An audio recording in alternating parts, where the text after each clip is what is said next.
The moment I saw the words family only under my daughter-in-law Brooke's anniversary photo, something inside me quietly changed.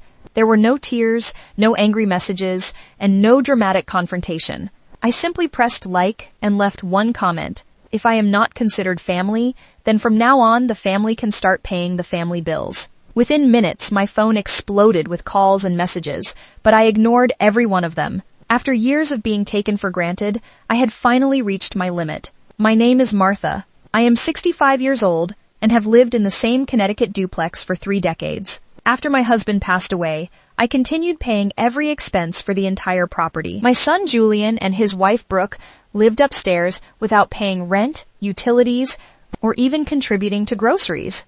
I never complained because I believed family should help one another. Sadly, Brooke slowly began treating my kindness as if it were something she deserved instead of something I willingly gave. Their 5th wedding anniversary exposed everything. Brooke claimed they wanted a small private dinner because the restaurant had limited space. Later that evening, I opened social media and saw a huge celebration filled with her parents, siblings, cousins, and friends. Everyone was there except me.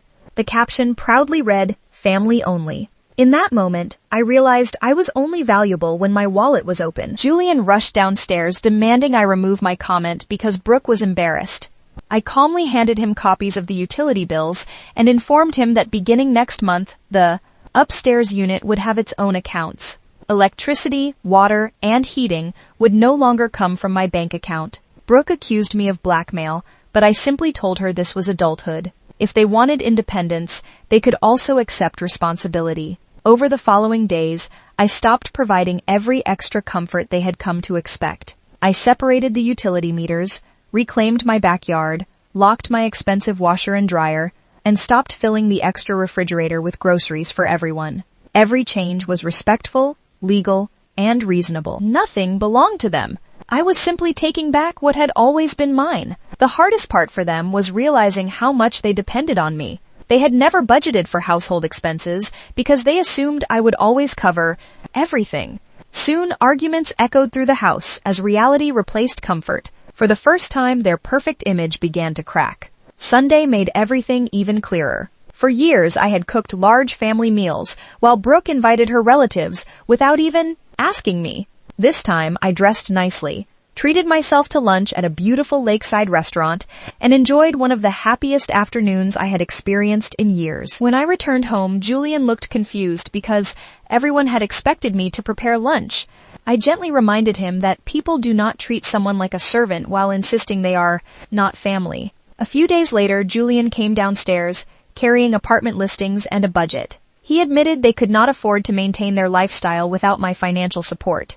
He apologized and asked if we could simply return to the way things used to be. I explained that the issue was never the photograph. It was years of disrespect, entitlement, and silence. I offered them a fair rental agreement if they wanted to stay, but the days of free living were over. Brooke refused. She believed the house would belong to Julian one day and thought I would eventually give in.